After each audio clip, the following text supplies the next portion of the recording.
अस्सलाम वालेकुम नाज़रीन, मैं अब्दुल जब्बार सुमरो हाज़िर हूँ आपके programme behind the news with Abdul Jabbar Soomro के साथ। शुरू करते हैं आज की खबरें। आज 2 इंटरव्यूज़ के बारे में बात करेंगे। एक इंटरव्यू हो चुका है, दूसरा अभी रास्ते में है, लेकिन उसके फीचर्स जो है पब्लिक कर दिए गए हैं। सबसे पहले शेख रशीद जो 1 महीना तकरीबन गायब रहे, जिन्हें रावलपिंडी में बैरिया टाउन के उनके भांजे के घर से गिरफ्तार किया गया था। वहाँ से ये गायब हो गए थे। उसके बाद अदालतें, लोग सब उसको ढूंढते रहे और वो कहीं छुपे हुए थे या इदारों के पास थे या किसके पास थे, लेकिन 1 माह के बाद आने के बाद उन्होंने कहा कि वो चिल्ले पर चले गए थे और वो खामोशी का चिल्ला कर रहे थे। इस पर असद तूर ने बड़ा एक सनसनीखेज़ और ड्रामाई व्लॉग किया, जिसमें उन्होंने बताया कि शेख रशीद के इंटरव्यू से 1 दिन पहले कि शेख रशीद को किस तरह घसीटते हुए, थप्पड़े और ठुड्डे मारते हुए समा टीवी के हेडक्वार्टर लाया गया, जहां उनकी विग भी फिर गई और उसको फिर बिठाकर इंटरव्यू किया गया। जहां वो इधर-उधर बात कर रहे थे तो उन्हें कॉलर से पकड़कर घसीटा भी गया। इससे कपड़े-वपड़े ख़राब थे, लेकिन जब दूसरे दिन इंटरव्यू देखा गया तो वो इंटरव्यू शेख रशीद के उसी घर से था जहाँ से उन्हें गिरफ़्तार किया गया था और उसी में ऐसी कोई बात नहीं थी। वो बड़े मज़े से बैठे हुए थे, ताहम बाद सवालात के जवाबात पर उनकी आँखों में नमी ज़रूर नज़र आई और ऐसा लग रहा था कि शेख रशीद एक बहुत बड़ा मुश्किल वक़्त काट कर आए हैं। और ख़ुद मुनीब के एक सवाल के जवाब में भी उन्होंने कहा कि हाँ, ये चिल्ला बहुत बड़ा सख्त था और मैंने बड़ा सख्त वक़्त काटा है। बहरहाल उन्होंने वही गर्दान जारी रखी कि फ़ौज के ख़िलाफ़ बात नहीं करनी चाहिए थी, इमरान खान ने बहुत गलत किया और 9 मई के वाक़यात को उन्होंने भी कहा कि मैंने मना किया था, लेकिन इमरान खान नहीं माने। लेकिन शेख रशीद की बातों के अलावा उसके बयानात, उसके ट्विटर अकाउंट सब उसके मुखालिफ है और ख़ुद उसने भी एतराफ़ किया कि मुझे ट्विटर ने मरवा दिया, मैंने ट्विटर पे खामखा पंगा लिया और ट्विटर ने मुझे मरवा दिया। क्योंकि ट्विटर शेख रशीद नहीं चलाता, न उसे चलाना आता है, न लिखना पढ़ना आता है, तो ये काम कोई और कर रहा था। खुद ही उसने कहा कि कोई कराची में बंदा उसका ट्विटर चलाता है। तो यूँ ट्विटर अकाउंट पर उसके बयानात जला दो, घेरा दो, गिरा दो और जिस किस्म की वो लघु और बकवासात करता रहता है, उसके जवाब में जो शेख रशीद के साथ हुई है, ये एक मकाफ़ात अमली है।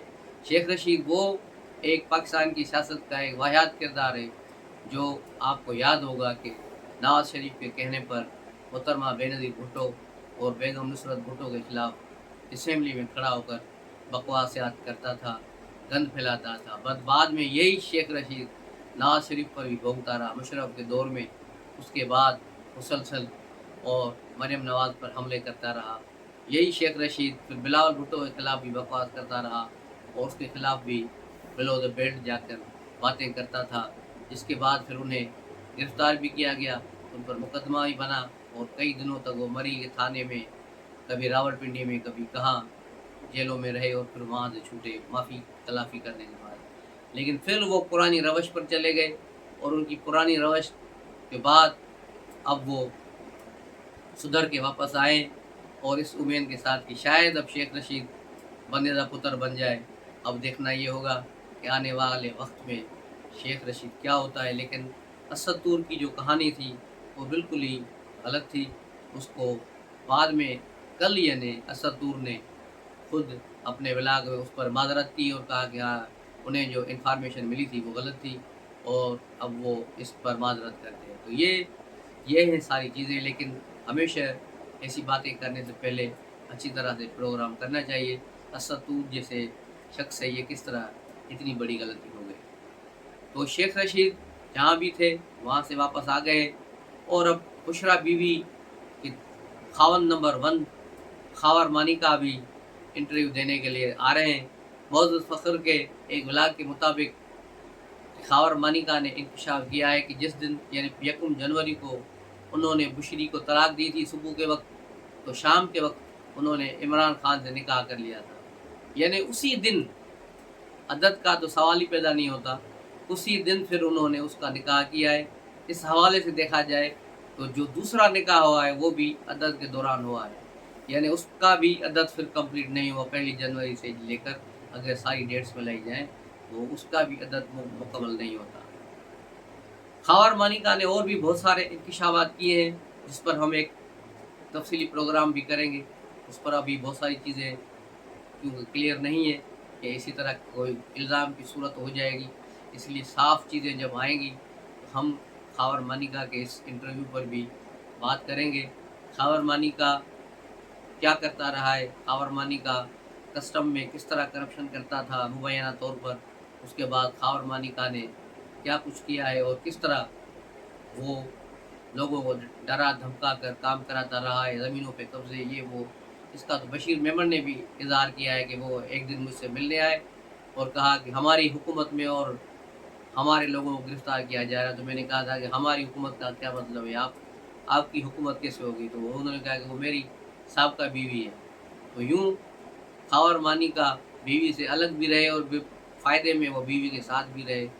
तो ये किराए पर बीवी देकर फ़ायदा लेने वाला पहला पंजाब का शख्स था, जिसको सब ने देखा और अभी तक देख रहे हैं। लेकिन अब उसका बयान आने के बाद बहुत सी चीज़ें खुल गई हैं, बहुत सी चीज़ें साफ़ हो रही हैं, जो पहले बताई जा रही थी। ये किस तरह इन टोले ने इमरान खान को घेरा जनरल फैज़ हमीद के थ्रू, जो बातें हम पहले 6-7 महीने पहले भी अपने व्लॉग में कर चुके हैं कि किस तरह जनरल फैज़ ने बुशरा बीवी के थ्रू इमरान खान को काबू किया था और किस तरह उन्हें फंसाया था और अपने ही आदमी को फिर बुशरा बीवी का पीर रहमतुल्लाह बनाकर सामने लाए थे और किस तरह वो एक आयशा का बंदा था जो बुशरा बीवी को बताता था कि आज ये होगा, आज फला होगा, आज तुमने ये किया है और उसका इस तरह वो सारी चीज़ें जनरल फैज़ मैनेज कर रहा था। यही जनरल फैज़ पाकिस्तान की सियासत का, पाकिस्तान की तारीख़ का एक बदनुमा किरदार बन के रह गया। उसके बाद बहुत सारे लोग अभी लाइन में हैं जो इंटरव्यू देंगे, बहुत सारे लोग अभी बाहर निकलने वाले हैं।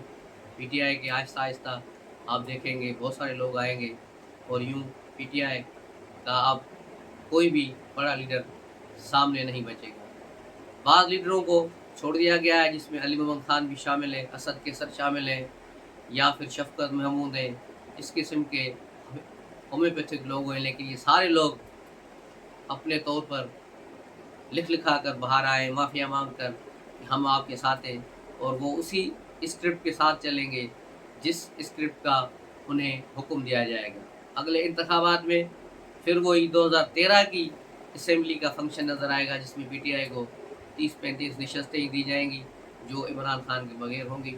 उसके बाद देखना आपने यही होगा कि मुस्लिम लीग नून की पावर में आएगा और उसके हलीफ जमायतें भी साथ होंगी, लेकिन पीटीआई अपोजिशन में बैठेगी 30-35 सीटों के साथ। और हो सकता है अगर उसको अपने तौर पर कुछ सीटें ज़्यादा मिल गई तो पीपल्स पार्टी के साथ उसका अलायंस नागुज़ीर है, क्योंकि पीपल्स पार्टी को भी दीवार से लगाने की कोशिश की गई है, पीपल्स पार्टी भी साइड लाइन हो गई है। तो पीपल्स पार्टी और पीटीआई के दरमियान अंदरून खाना भी बातचीत हो सकती है, जो चौधरी एतजाज़ एहसन इसका बड़ा ज़रिया बन सकते हैं। तो ये सूरत हाल है आज की। उसके अलावा अदालत में आज भी केसेस जारी हैं। इलेक्शन कमीशन के हवाले से इंतखाबात 90 रोज़ में कराने के हवाले से भी सुप्रीम कोर्ट की जो है पहली बेंच पर ये फैसला चल रहा है, जिसे काजी साहब लीड कर रहे हैं और अभी तक उसकी समाअत जारी है, जिसमें देखा जाएगा कि सुप्रीम कोर्ट क्या इसमें डिसीजन लेता है। लेकिन अभी तक जो ऑब्जर्वेशन आई है उसमें यही कहा गया है कि अब 90 दिन में इंतखाबात कैसे हो सकते हैं, क्योंकि इतना टाइम गुजर चुका है। तो ये 90 दिन में इंतखाबात किसी तौर में भी नहीं हो सकते। दूसरी तरफ सुप्रीम कोर्ट ने फौजी अदालतों के केस के सिलसिले में जो दलील सुने हैं उसके बाद उस पर फैसला महफूज कर दिया है। अब इसका फैसला कब सुनाया जाएगा ये कहना काबिल वक्त होगा।